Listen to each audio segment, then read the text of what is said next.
Hey, what's up, Driscoll Hoops community? Welcome back to the podcast.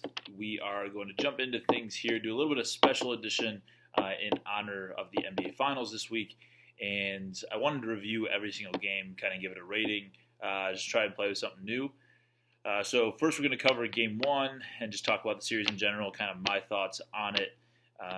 Hopefully provide a little bit of the entertainment side and knowledge for you guys who's ever listening, and what you like about hoops. Hopefully I can kind of touch on that with the NBA Finals games here. So, I think overall right now I've been really unimpressed with the quality of basketball. Now, granted, the skill level is definitely there. I mean, this is arguably one of the most talent stacked NBA Finals of all time, and probably two of the best teams to ever play in the NBA Finals. But it just seems to me it almost has a very pickup game like feel, and the first couple of possessions of game one and the same thing in game two there. Teams are locking up on defense. They're playing pretty physical, and throughout the entire game they play physical. But it seems like as we get into transition, secondary transition, the care for the basketball and quality of play just seems kind of like as if they were just trading baskets up and down the floor. And obviously from the game two score, you can see that they kind of were trading baskets up and down the floor. I think the Warriors were shooting well over 50% from the field, and they just kind of had their way. Now, granted, I do think a big part of the Warriors' success is the fact that they have Kevin Durant. Now, this is not the Warriors team that we've seen in the past 2 years, and I think people are tending to lose sight of that. They were saying, "Oh, Cavaliers in 7," which, hey, it still could happen. I personally don't think so, just because I think the weapons on the Warriors are a little bit too much. When you have two of the best shooters in the game, possibly ever, standing on the corners in transition or pushing the ball up, and then you have Kevin Durant coming in next, or he's pushing the ball up the floor. Obviously the Red Sea is going to part for Kevin Durant or who's ever attacking in that middle third of the court, and you're going to see what we saw. Kevin Durant had a career high in dunks. The floor was just wide open. People didn't know who to guard, whether to step out onto the three-point shooters or to guard the paint, and they just caused a lot of miscommunication. Now, granted, credit to the coaching staff and Steve Kerr and those guys for really, I guess, buying into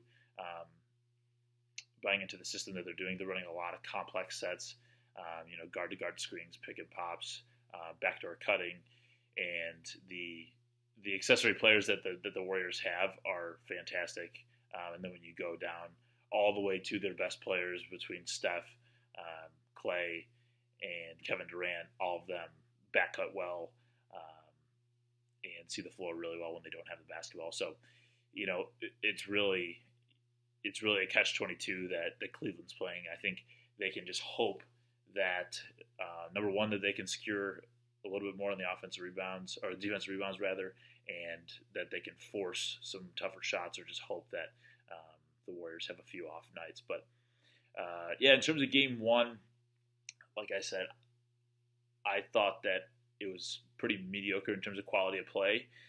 I truly don't think this is going to be a great finals to watch. Everyone thinks like the marquee matchup between Durant and LeBron being the center stone of all this, and it just doesn't seem that way. It just seems like the Warriors are a far better team, and that I do think it might go down as one of the worst series to watch, just in terms of tons of scoring.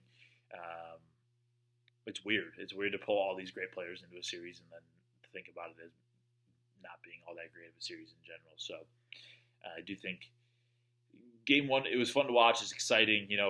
Clay kind of came off to a rough start, and that's the power of the Warriors. They can still have 113 points when Clay's only putting up. Let's see, what did he put up? He put up. Clay had 6 points. Draymond Green had 9. Granted, Kevin Durant had 38. Steph had 28, and that just astronomically helps for the sake of the Warriors. But when you look at Cleveland, LeBron had 28, Kevin Love had 15, Kyrie had 24. But still, as you go down the line, Kevin Love shot 30% from the field. Granted, I think he needs to be shooting that much for them to be successful, but you really have to shoot a better percentage than that. So, so let's go on to Game 2 here. Kind of take a look at a little bit of the statistics here. I'm going to pull up the box score. Game 2 started off as kind of a really heated battle, close battle the entire time, and then Golden State's edge and the way that they spread out the floor really was shown. I guess they have the capability to consistently go on spurts and runs, and that's really the name of the game when it comes down to it. How many runs can you stop short, and how many runs can you extend of yours to continue? And that's what the scoring capability of the Warriors has. Now, Kevin Durant's a huge factor. Klay Thompson said in the post-game interview that the accessibility be able to give the ball to a 7-foot wing that can also cross people up and create shots of his own. It's really an asset that not a lot of other teams have, and when you can just give the ball to him when your offense really isn't flowing, and he's going to get you a pretty quality shot, your chances of scoring and maintaining the lead and that kind of stuff are going to go up astronomically. Now, for the Cavs, it just seemed like things were forced. It seemed like the Warriors were doing a pretty decent job at causing a little bit of havoc inside, especially getting hands on balls when people were driving to the lane, or a few deflections here and there, and the drives to the hole just seemed a little forced by LeBron. I mean, granted, he got away with it. Sometimes he broke through and then got and ones or whatever it may be. And obviously, he's a powerful player and having 29 points. That last night, Kevin Love came out big, having 27. But it just seemed like they weren't getting as easy of shots as they used to, especially like in the Eastern Conference playoffs. And we'll grant the Eastern Conference stunk this year, but I've seen them get a lot more quality shots, and I really think that it can help them if they are getting better quality shots in the long run. I think Kyle Korver coming in off the bench can play a huge role. He kind of played that role. I think it was they had Mike Miller, a few years back on Miami, and he was such a huge part because he was kind of the hockey pass guy. He'd get that second pass and be wide open for a three, and he'd knock it down. So if Kyle Korver can be that guy for them this year, things might start to turn around. But overall, the Warriors kind of dominated that, and I think that what I'm kind of underlooking, and now that I'm talking a lot about the offensive side, Golden State, they're playing pretty decent defense. They're walling up a lot more than they were last year. I think last year they were really just jumping at a bunch of stuff, risking too much, and this year they're kind of like, hey, stay in front of your man, be physical, and I really think their communication on the ball screens and underneath the basket. So what I've noticed that they're doing is they're maintaining the switches. So like if there's a switch onto a big man for a screen and roll, they're making sure the next big man is coming down and they're switching out on the backside as that roll progression is kind of fading out. And that's huge because now you're taking away, whether it's like Klay Thompson or Steph Curry that gets stuck down there, you're taking away a chance of them getting a foul or having to foul a big man as he's kind of pinning them in the lane. And that kind of action, while it might not be seen by a lot of people, it pays dividends in the long run. That could get one of their best guards into early foul trouble or just get easy buckets on their end. So they're doing a really good job on the backside of those screen and rolls to communicate and switch in advantageous times. So like when Kyrie's either backing away from the basket, they know to do it then. Because he is such a threat to score, you really have to respect what he's doing on the court. And anytime that ball goes on the ground, he has a million different ways on how to get to the hoop. So I do think that Golden State's defense has played a pretty good contributor. But overall, and on the other side, Cleveland's defense, I saw a stat with LeBron today, like people are scoring 60, I think it was like 63% of the time in game 2 against him. Like that's remarkable as opposed to last year. I think he was holding people to like under 35%. And that's one stat. If you're a analytic guy, you kind of look at that in your own fashion, but I think it's pretty substantial. That high percentage is pretty huge for arguably one of the best defenders to ever play the game. And we'll see when it goes back to Cleveland. I think we're in for still a decent series. Obviously, the scores really haven't been all that, I guess, reminiscent of a decent series, but we will see. I do think that this series will go. I would say it goes 5, maybe 6 if something really hits the fan with the Warriors. But with all the shooting weapons that they have, I really don't see it happening. And, KD seems like he's on a mission. He's kind of taking things personally now, and I love to see that.